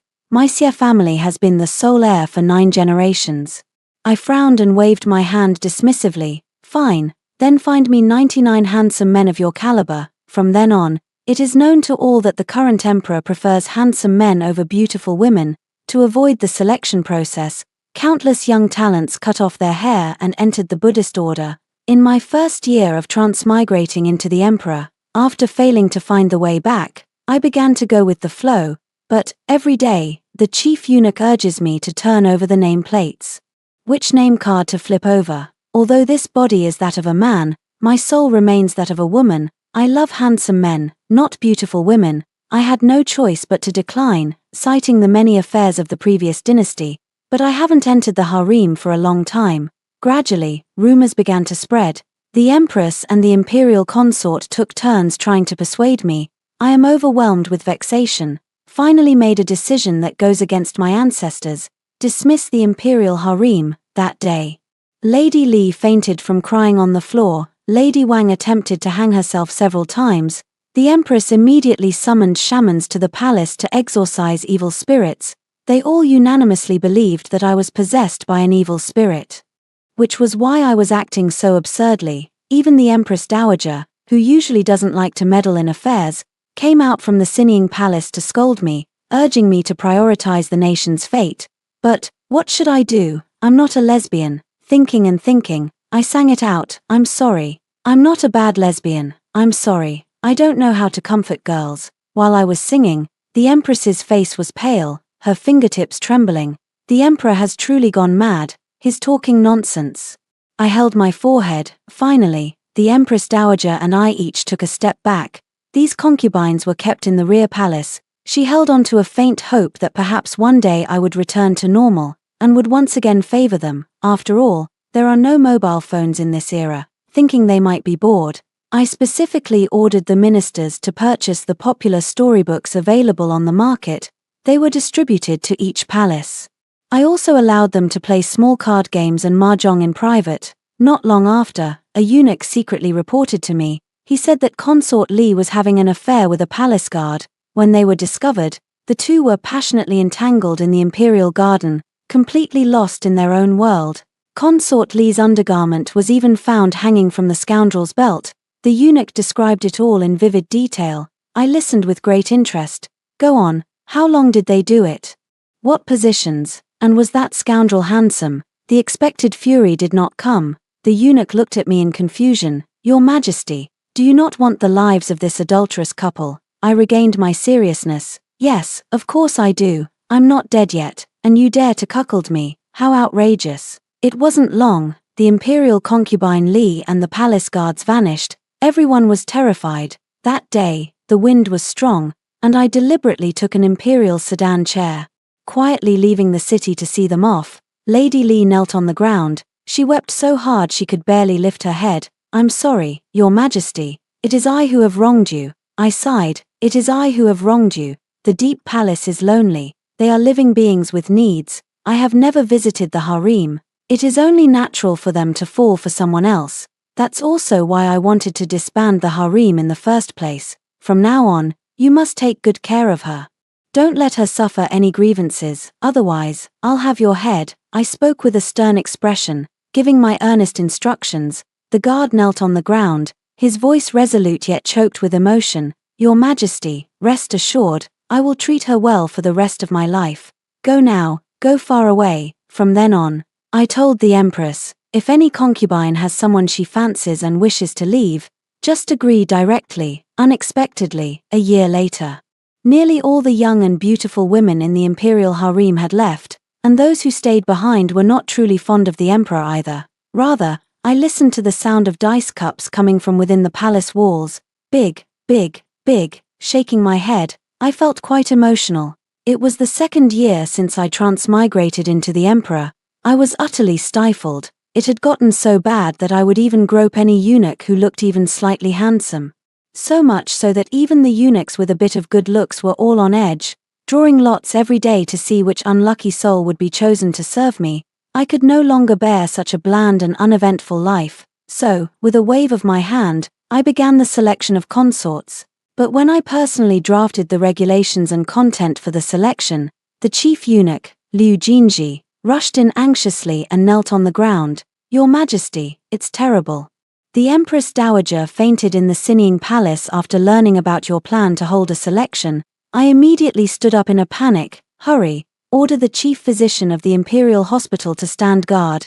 If anything happens to Her Majesty the Empress Dowager, I will have the entire Imperial Hospital executed. After saying this, I only then realized, the Imperial Hospital's funeral entourage doctors are so pitiful. It's all because I've watched too many period dramas and have the lines memorized by heart. I just blurted it out without thinking. A few days later, the Empress Dowager did improve significantly under the care of the imperial physicians. However, the next day during the court session, outside the palace, a crowd of ministers knelt on the ground. They submitted a joint petition, each expressing their opposition to my decision to hold a selection of consorts. Your Majesty, please reconsider.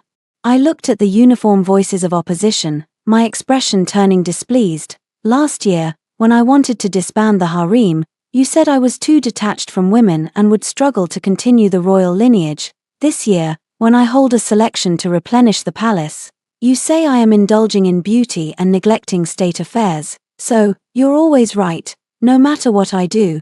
The leading Grand Tutor Wang shakily raised his head. Your Majesty, the imperial consort selection has always chosen maidens from noble families, but now it selects young, strong men. If this spreads, won't it make the people of the world laugh at our great Yang for being without propriety? Is that so, this old fossil? You yourself are over 50 and have already married your 17th concubine. I, as the son of heaven, it's been a year since I last touched a man. I can't bear this miserable life for even one more day. So, I sneered and spoke up. I hear that your youngest son, Wang Shubai, has already reached the age of capping. He's quite a looker, so why not? The Grand Tutor Wang was petrified on the spot. He immediately spoke up. No, my son is uncouth in behavior and unsightly in appearance. How could he possibly be worthy of serving His Majesty? Seeing that Grand Tutor Wang had no further objections, Minister Li, with eyes sharp as swords, coldly offered his advice. Your Majesty, you cannot do this. Firstly, it violates ancestral traditions. Secondly, it goes against human ethics. Thirdly, he spoke passionately. Before the words could be finished, I smiled. His words were filled with admiration for him. Was Minister Li the Tanhua I personally selected last year? He raised his head, a proud expression on his face. Exactly, like jade among the common folk, a peerless gentleman, wonderful, truly wonderful. I never realized that within my court, there was such a distinguished figure as you. Li Siheng stood there in a daze, his face flushed red, then he quickly prostrated himself on the ground in fear. Regent Xie Hanju gave him a sympathetic look, as if to say, brother, you're in for it. Your Majesty, this absolutely cannot be. I have an elderly mother above and have yet to marry below. Among the 3 unfilial acts, having no heir is the greatest. I have not yet carried on the family line. I cannot, I am furious. Enough said. Minister Li, my decision is final. Li Siheng's face was as pale as paper.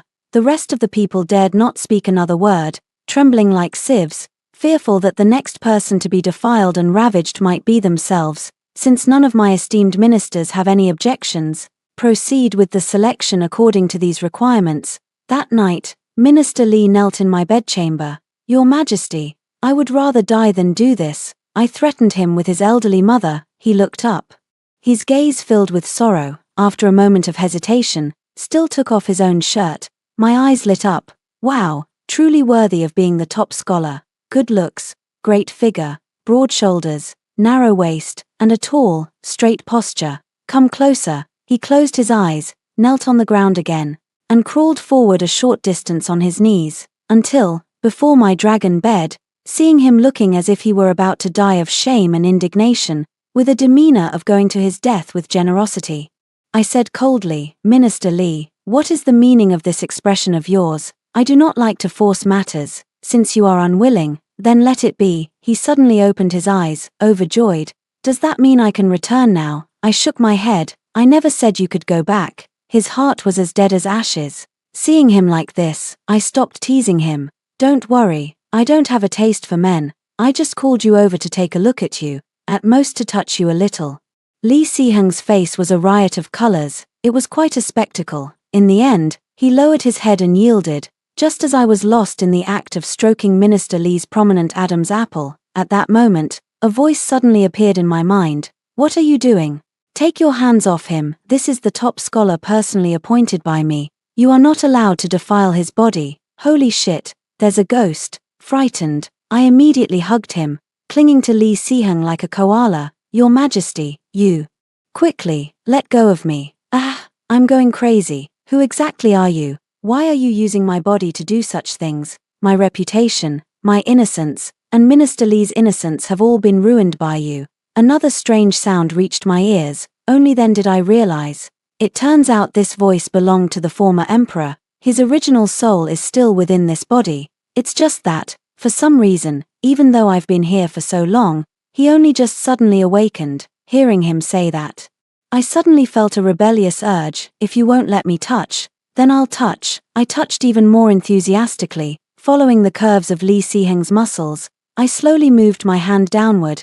The emperor let out an even sharper, piercing shriek. Minister Lee's ears were so red they seemed almost ready to drip blood. I leaned in close, lowering my voice beside his ear. My dear minister, truly worthy of being the Tanhua, this body of yours is certainly worth exploring. As my hand continued downward, he involuntarily let out a muffled groan. His body grew hot. He stammered tearfully, Your Majesty, I beg you, please let me go. Eyes slightly red, tears glistening at the corners of the eyes, like dew on flowers. TSK, even crying looks so adorable. I sneered and said, Fine. Call me baby and I'll let you go. Minister Lee, almost forcing himself, spat out those two words, treasure, treasure, again. In response to the emperor's demand, he repeated it several times, expressionless and numb. The voice control enthusiast, was finally satisfied and let him leave. I only heard the eunuch report to me that Minister Lee, having just left the bedchamber, vomited all the food he ate yesterday behind the door, crying as he vomited and saying he felt dirty. Alas, poor straight man, desperate straight woman, they were meant to be a perfect match. After Minister Lee left, the voice in his ear continued to nag, You demon, what exactly are you planning to do with my body, once I'm out? I will definitely kill you, he angrily threatened me. I dug at my ear, rolling my eyes at the air. So noisy, you didn't wake up earlier or later, but just when I was touching a handsome guy, on purpose, aren't you? Why can't I control my own body? What exactly have you done to me, you sorcerer? I was really annoyed by all this sorcerer talk. What kind of demon are you? You're the real demon. Do you think I enjoy this? Before I transmigrated, I was a wealthy heiress. Living a carefree life, doing nothing productive, indulging in good food and laziness, hiring male models at will. Life couldn't have been more comfortable. But now, after transmigrating for over a year, not only do I have to attend court from 9 to 5 every day, but I'm also forced to sleep with women. I'm not even a lesbian. Even with so many handsome men around, I can't touch them. 2 years. Do you know how I've managed to get through it? The more I talk, the more aggrieved I feel. Almost on the verge of tears, and that voice took a long time to react. It asked me, What on earth are you talking about? What do you mean by rich young lady? What is a male model? And what is homosexuality? What on earth are you talking about? Why can't I understand a single word? Oh, I forgot you're from ancient times, I patiently explained. It took him a long time to roughly understand. So, you're actually a woman, forced into my body, and you don't know how to get out either. I nodded frantically. Yes, that's right, I want to go back too. I've been starving for so long. You have no idea how long it's been since I've touched a man. The other party was speechless. You, a respectable woman, are actually so brazen and shameless. I was furious. What's wrong with being a woman? You can have 3,000 beauties in your harem, but I can't love handsome men. How can you be so hypocritical? Thinking of the harem beauties, my eyes darted around. A mischievous idea was forming. I couldn't wait to take him to visit his harem. Let him talk about me. I want him to regret it. When I arrived in front of Consort Lee's palace, he said excitedly, I wonder how my beauty is doing. It's been so long since I last saw her. I miss her dearly. I let out a cold laugh. Sorry, your beauty is no longer here. What? You killed her? Not exactly. It's just that your beauty has had an affair with a guard and even eloped with him. Emperor Yang Jingzhao's world had collapsed. He still remembered the night before he lost consciousness. It was Consort Li whom he had favored. At that time, she looked shy, gazing at him. "Your servant, in this lifetime, will only love your majesty." The words still echoed in his ears. I saw that he was on the verge of an emotional breakdown. Excitedly, he arrived at Consort Wang's residence. The palace walls remained shrouded in darkness. He found it hard to believe, gritting his teeth in anger. Could it be that even my consort has been unfaithful with a guard? That's not it. He breathed a sigh of relief. I knew it all along. Consort Zhao would never betray me. She entered the palace at a young age and has always admired me, showing me the utmost care and consideration. I interrupted his endless chatter. She fell in love with a physician from the Imperial Medical Bureau, and with the Empress's permission, she left the palace. She is now the physician's wife.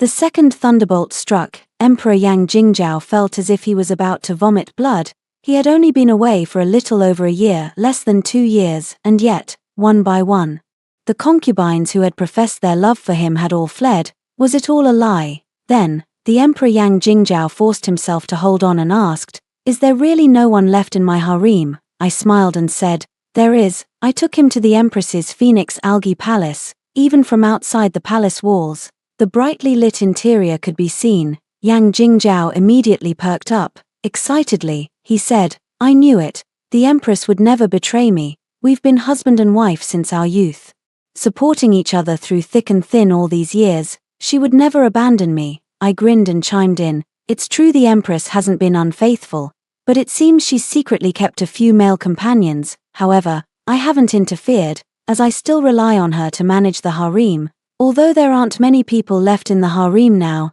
those who remain have been running gambling dens in the palace every day. The scene is quite lively, but palace rules still need to be upheld."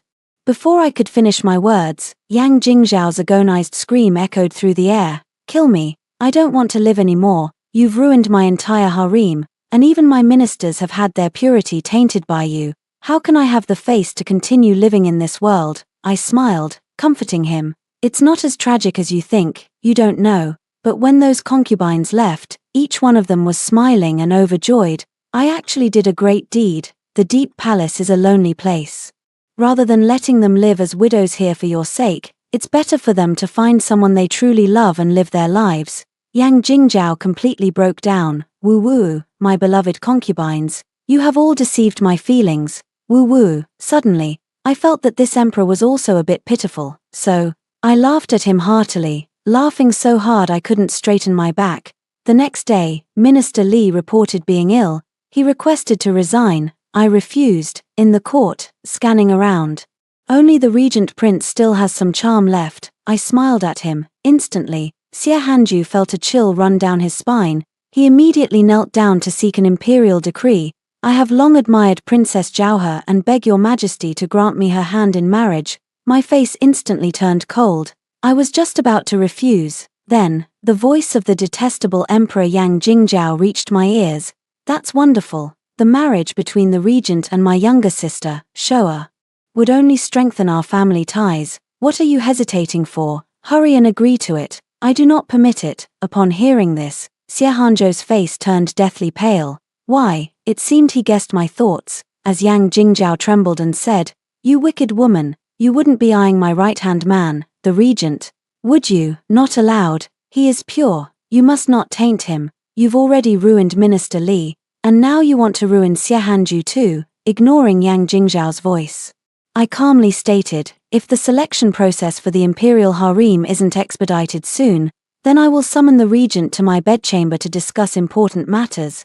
The morning court session concluded. The ministers scattered like birds and beasts. For some unknown reason, General Shen Zhuguang, who was stationed at the border, suddenly returned to the capital. I was considering how to deal with him. Then, unexpectedly, he arrived at the palace gate seeking an audience. I raised my hand, approved. I knew it. Shen Zhuguang has long been plotting a rebellion." As he spoke, he turned his spearhead toward me again. "Just because you took over my body and did such things, bringing shame upon me, he dared to enter the capital without summons, deliberately plotting a rebellion." I was furious too. I slammed the table and stood up. "Then let him just kill us both. Let everything be destroyed. I don't want to live this miserable life anyway, no matter what I do." A bunch of old men write memorials to criticize me. I haven't even slept with a man, yet I'm burdened with countless accusations. Why can you have 3,000 beauties in your harem, while I can't have even one? Perhaps I had frightened him. The emperor dared not say anything more. I received him in the study as usual. What is the meaning of this? General, there is no war at home or abroad, and no summons. Instead of guarding the border, you have returned to the capital without permission. Do you not know that such an act, if judged, should be treated as treason? Shen Zhuguang looked up at me. TCH, why does this general look more and more familiar? How come he looks so much like my arch-nemesis Lu Zheng? It can't be that much of a coincidence, can it? It suddenly occurred to me that right before I time-traveled, I was arguing with my arch-nemesis Lu Zheng at a banquet. It was my birthday party at the time. I was happily embracing beauties on both sides, thoroughly enjoying myself. But just then, Lu Zheng showed up uninvited, and not only that, he insisted on causing trouble. Wen Yao, you change men faster than you flip through a book.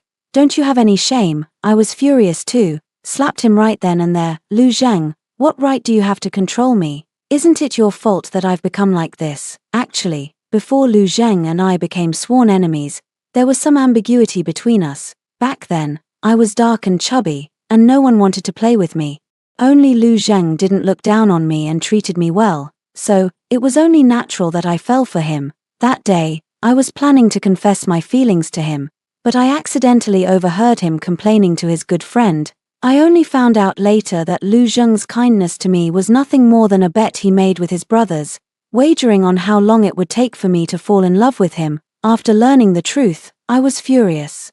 I blocked all his contact information and began to work hard on self-improvement, exercising, whitening my skin, trying every possible method. Fortunately, I had both time and money. In less than half a year, when I reappeared before Lu Zheng, I had already transformed into a stunning beauty. He didn't recognize me at all. I changed my name and used a little trick. He came running like a dog and confessed his feelings to me. I agreed, after I had taken everything from him, at the peak of his happiness.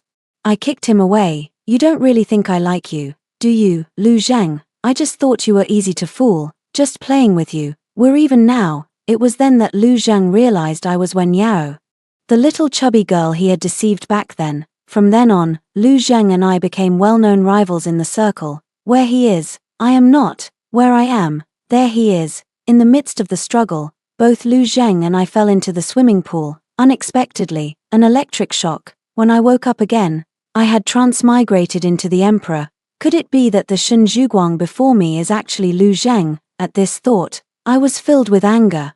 I wish I could drag him down and behead him right now.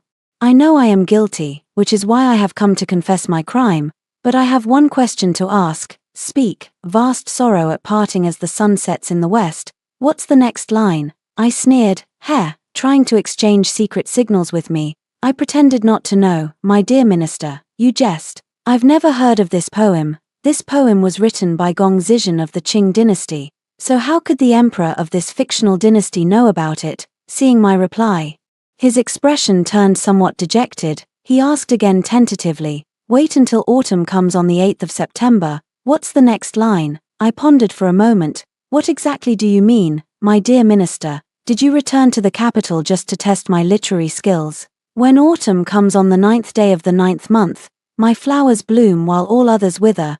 This is a poem even young children can recite by heart, and you bring it to test me. My response was flawless. Shen Zhuguang, his face ashen, knelt on the ground to beg for forgiveness. I am aware of my crime, Your Majesty. Returning to the capital without a summons, I await your punishment. My expression softened. There's no punishment to speak of, but come to my chambers tonight. I have important matters to discuss. He looked doubtful. I finally agreed. After he left, Emperor Yang Jingzhao was furious. Are you insane? You won't even spare a rebel like this. I smiled. Shen Zhuguang's face bears a striking resemblance to Lu Zheng's, and I am now certain that he is indeed Lu Zheng. However, the time for a reunion has not yet come. I will defile such a straight man in my role as the emperor, which will be enough to shatter his will. He. I let out an eerie laugh, sending a chill down Yang Jingzhao's spine. Stop laughing, I'm scared. After a moment, he asked me again in confusion. This Shen Zhuguang is also strange. He came back to the capital just to ask me about these 2 lines of poetry. I know the second line, but what is the answer to the first one? Boundless sorrow at parting under the slanting sun, mending my front tooth. When autumn comes on the 8th of September, coffee keeps pouring in, desolate lands of Ba and Chu. Li by forcefully kisses by Ju Yi, an old man, in youthful madness, seeks Lanxiang in Shandong, China. Startled from deathbed, I rise, only to find the clown is myself. Yang Jingzhao, he recognized every word, but when they were strung together, he couldn't understand them. I was reciting with great enthusiasm, suddenly interrupted by Yang Jingzhao. It seems you really have gone mad. I never imagined that after I, Yang Jingzhao, worked diligently as emperor for over a decade, finally earning a reputation for being diligent and caring for the people, it would be ruined by a madwoman like you. My lifelong reputation, tch, I couldn't be bothered to deal with him. As night fell, the candlelight in the bedchamber was dimmed to a soft, dusky glow. I leaned against the dragon bed, my fingertips unconsciously tracing the dragon patterns embroidered on the silk quilt. Steady footsteps echoed from outside the hall. There was no need to guess who it was. It had to be Shen Zhuguang. Even the way this guy walked was exactly like Lu Zheng's, which made my blood boil with irritation. Your subject Shen Zhuguang, paying respects to your majesty, he knelt in the hall. His voice devoid of any fluctuation. I deliberately waited a moment before speaking, my tone carrying a hint of playful amusement. Rise, I summoned you here to discuss matters of the frontier. He rose stiffly, his gaze fixed firmly on the ground. I forced back a laugh and pointed to the chair by the bed. Sit down.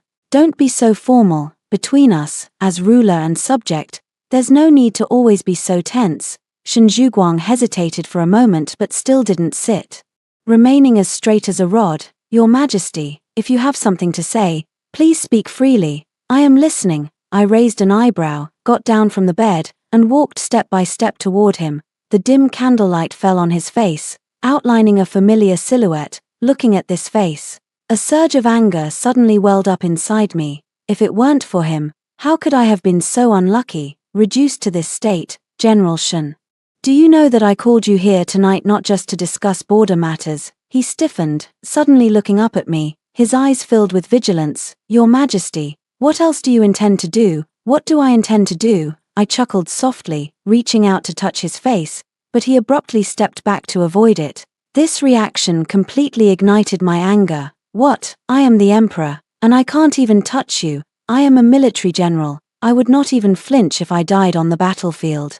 But I absolutely refuse to engage in such disgraceful acts. Shen Zhuguang's face flushed bright red, his tone resolute. If your Majesty insists on this, I have no choice but to die to prove my resolve, to prove your resolve with death. His righteous and solemn demeanor made me laugh in anger.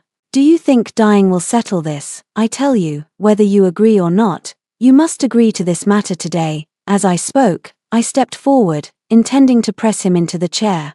But Shen Zhuguang reacted faster than I did. He raised his hand to push me away, yet hesitated to actually touch me out of respect for the boundaries between ruler and subject, and could only dodge awkwardly. In the chaos, I caught sight of the jade pillow by the bedside. Acting on impulse, I grabbed the pillow and hurled it at the back of his head.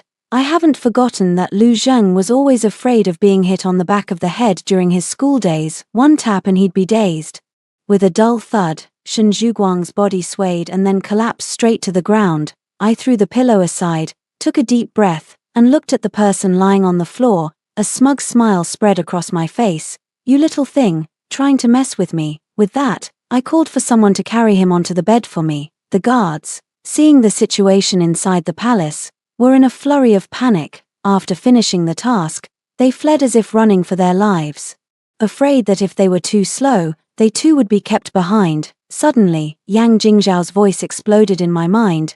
You, have you gone mad? He's a general guarding the border. Are you really going to do such a thing? This is my body. I forbid it. Yang Jingzhao was utterly distraught, looking at Shen Zhuguang, who had fainted on the bed. I felt a surge of mischievous delight. Start taking off his clothes. Yang Jingzhao couldn't believe it. My eyes. After that, there was complete silence. Perhaps afraid of witnessing a more intense scene, they hid away. TSK. I felt Shen Zhuguang's firm muscles. What a great physique. It took a tremendous effort to strip him down to just his undergarments. I then used my nails to scratch some ambiguous red marks on his body. Only then did I lie down beside him with a clear conscience. About half an hour later, Shen Zhuguang finally stirred. He frowned and opened his eyes, his gaze still a bit dazed, but when he saw that he was lying on the imperial bed and caught sight of me sitting by the bedside, his face instantly turned deathly pale. He abruptly sat up, frantically feeling his clothes, only to discover that he was left with only a pair of undergarments that could hardly cover anything. Once again, I saw those marks on my body. He completely broke down. "Your Majesty, you." I looked at him with composure. "What? Being favored by me is your good fortune. Aren't you happy yet?" His voice was trembling. "Is this my blessing or my curse? It is known that the emperor was wrong. I was even more in the wrong." My mind automatically filled in this scene. TSK, damn empresses in the palace. It ruined me. By the time I came back to my senses, I saw only a dead silence in his eyes. His gaze swept over the pillars in the hall, and suddenly he threw off the covers, about to dash toward a pillar. I reacted quickly, grabbing his arm. He was very strong, and I couldn't hold him back, being pulled forward with him. A trickle of blood had already seeped from Shen Zhuguang's forehead, but not yet giving up, still wanting to die. He lunged forward. In a moment of desperation, I shouted into his ear, "Lu Zheng, try moving again." Shen Zhuguang's body suddenly stiffened, and his movement toward the pillar came to a halt. He slowly turned his head, his eyes filled with shock and disbelief. "You, how do you know that name?" "How do I know?" I let go of his arm, took a step back, and looked at his disheartened state, feeling somewhat helpless. "Lu Zheng, are you stupid? You can't even recognize me. We came through together in the swimming pool, and I've been here for almost 2 years. Shen Zhuguang murmured these 2 words repeatedly, his gaze gradually clearing.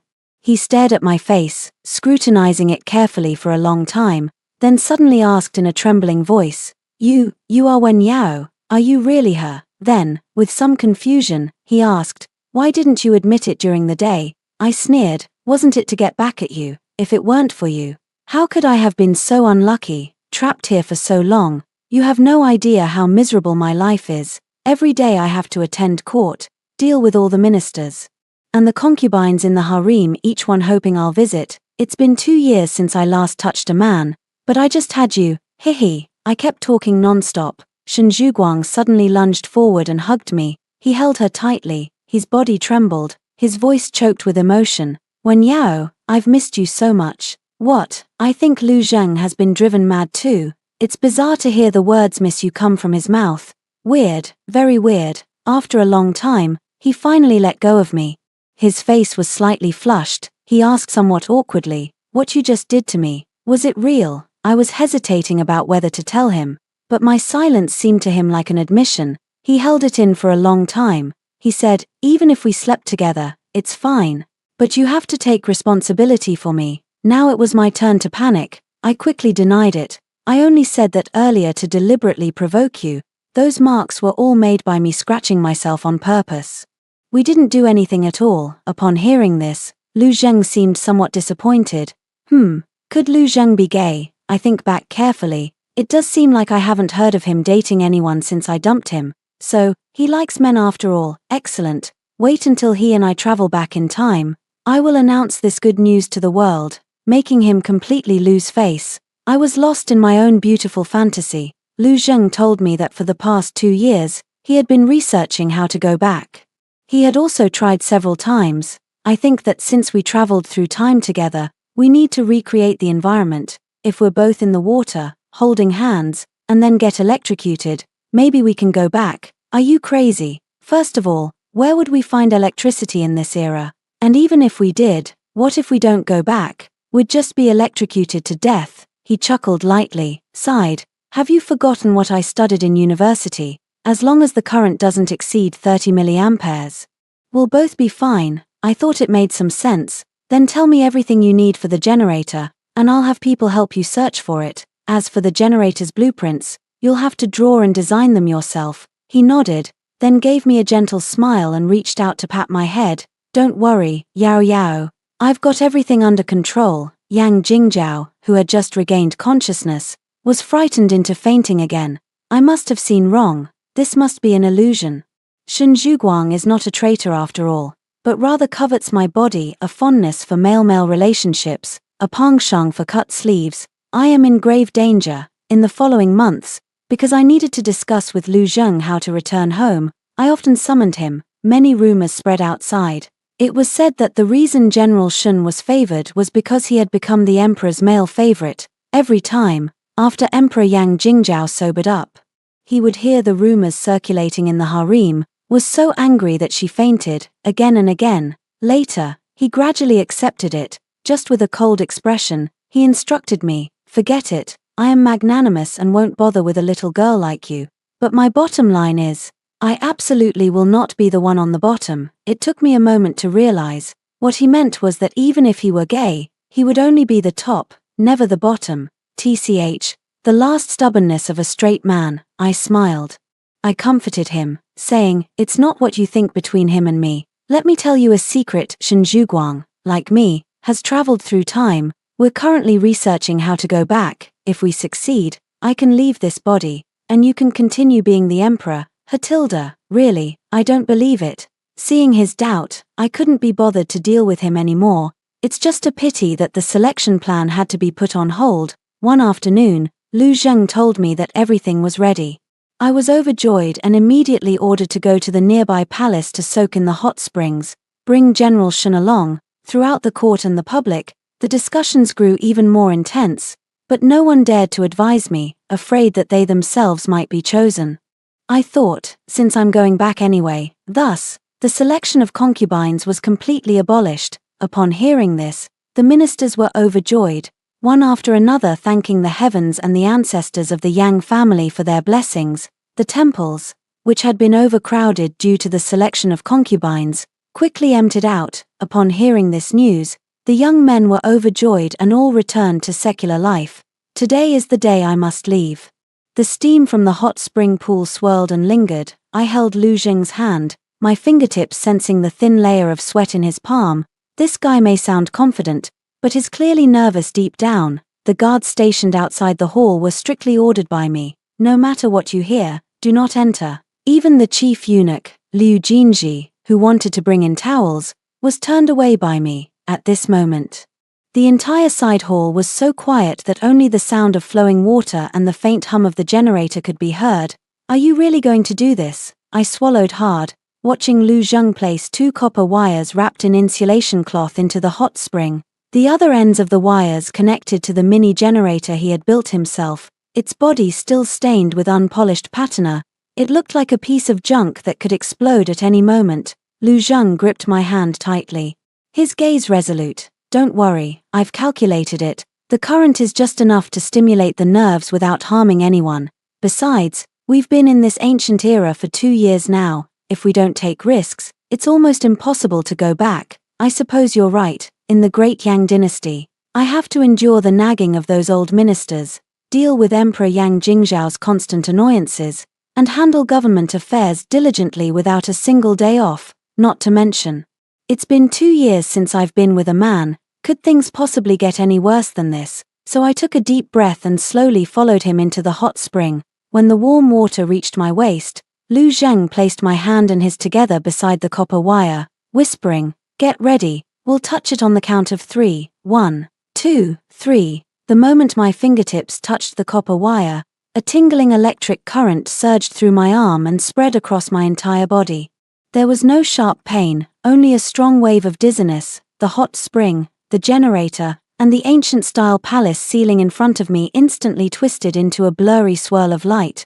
When I opened my eyes again, my nostrils were filled with the smell of pool water, and my ears were filled with the clamor of voices, with someone shouting anxiously nearby, "Yao Yao, Yao Yao, wake up." I sat up abruptly, squinting my eyes against the glaring light. Before me was the familiar hotel swimming pool, surrounded by a few of my close friends, and the champagne tower nearby was still tilted to one side, clearly the scene from my birthday party, and what I was wearing was still the sequined halter dress from before the time travel, not the emperor's dragon robe. On my back, I pinched myself, grimacing in pain, and only then was I sure it wasn't an illusion. A muffled groan suddenly came from beside me. I turned to see Lu Zheng rubbing his head as he sat up. still wearing the white shirt I had splashed with red wine, his hair damp and plastered to his forehead, a far cry from Shinjuguang in ancient armor. "Yao Yao, you're back too." Lu Zheng looked at me, his eyes filled with surprise, and reached out to touch my face, but I instinctively dodged, seeing that I was awake. My best friend let out a long sigh of relief. "Yao Yao, you scared us to death." After you and Lu Zheng fell into the pool, there was suddenly no movement. It wasn't until we finally managed to pull you both out that we realized you had both passed out. Yeah, I was just about to call an ambulance when you woke up. That's when I noticed the electrical wires by the poolside. It turns out that during our argument back then, I had spilled red wine onto the nearby landscape light, causing a short circuit and electrical leakage. That's why we got electrocuted and ended up time traveling when we fell into the pool. Looking back now, those 2 years in Dian feel like an absurd dream. Lu Zheng stood up and reached out to pull me, but I pushed him away. Lu Zheng looked somewhat hurt. He stammered, "Yao Yao, are you still angry?" He hesitated for a moment. He took a deep breath and lowered his head in apology. "I'm sorry. It was wrong of me to make that bet back then. But I truly fell for you at the time." What you heard back then was only the first half of the conversation. In the second half, I was telling my friends that I planned to propose to you and asking for their advice. I never expected you to block me and disappear completely. I've been looking for you for so long. When you came back, I recognized you at a glance, but you didn't say anything, and I didn't dare bring it up until you dumped me. I was heartbroken and scared, and only then did I realize that you broke up with me back then because you heard those things. But no matter how I explained, you wouldn't believe me. I know all of this is my fault. I just hate myself for being so foolish back then and hurting your feelings. I'm sorry. All these years, I've always liked you. Watching you go through one boyfriend after another, I felt an indescribable pain. I had no choice but to do everything I could to break you up. I've been waiting for you all along." I looked at him in astonishment, recalling, back when I kicked him, he seemed to have indeed knelt by my feet, telling me that he had genuinely fallen for me, but I only thought it was another one of his schemes. Later, whenever I started dating, he would always appear like an NPC at my date locations, ruining everything. I thought he was angry because I had tricked him. He was declaring war on me. I never expected that he was actually jealous. Does Lu Zheng actually like me? I'm a bit confused, but the pent-up frustration in my heart isn't so easy to dispel. I deliberately teased, "Really? I thought you liked men." Lu Zheng's face darkened a bit. He sighed, "Of course I'm not. I'm straight." I sneered, "Really? But didn't someone say they wanted him to take responsibility after finding out they were slept with?" His face flushed red. "Only because it's you. If it's you, I could even be the bottom." The friends around us exchanged puzzled glances. They didn't understand what we were talking about. I rolled my eyes at him, but thinking of his physique and skills, "I feel a bit tempted again," I said calmly. "It depends on your performance. If you perform well, I might consider making you my boyfriend." "Really?" He looked up in pleasant surprise. The friends around them all started cheering. "Get together, get together, get together." My dear friend spoke up, "Yao Yao. Today's banquet was something Lu Zheng begged us to bring him to. He just wanted to tell you that he's always liked you. However, he did deceive you before. Whether you forgive him or not is up to you. I support your decision, no matter who you end up with, as long as you're happy." A warmth filled my heart. I hugged her. It feels so good to be back in the modern world.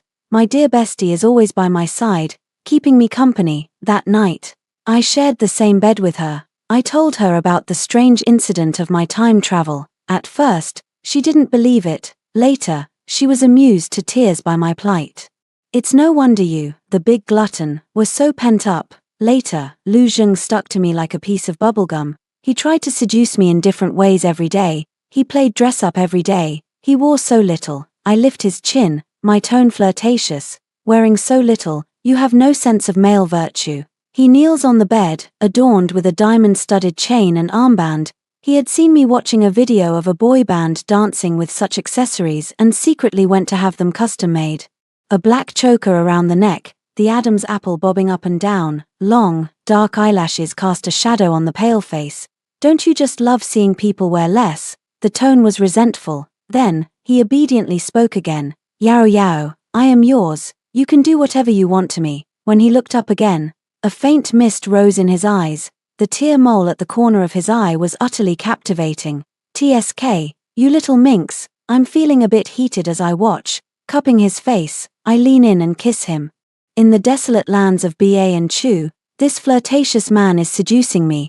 Can't blame me for being lustful. What woman could resist this? Forget it. Considering how attentively he serves me, I'll briefly forgive him night after night.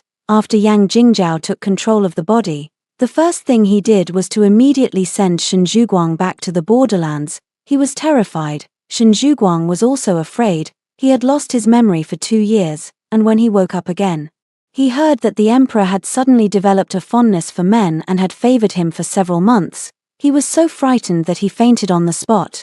Now, the emperor is driving him away. He couldn't be more pleased, running faster than anyone else. The second thing Yang Jingzhao did was to hold a selection of beauties. However, this time, it was to select beautiful women. He urgently needed some women to cleanse his tarnished reputation. The third matter was to visit Minister Li, who was already suffering from psychological trauma. At the first sight of him, Minister Li was first deeply moved, and then very afraid. Rest assured, I was possessed by a ghost some time ago.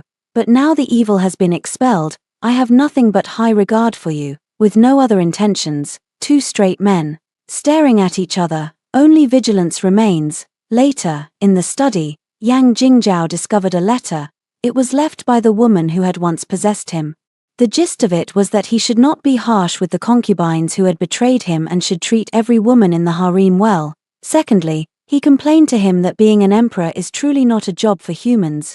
Here, the complaint is omitted, saving 10,000 words. Once we part ways on this journey, we shall never meet again. I hope you can continue to strive and become a wise ruler who benefits the people. A smile curled at the corners of Yang Jingzhao's lips. Very well.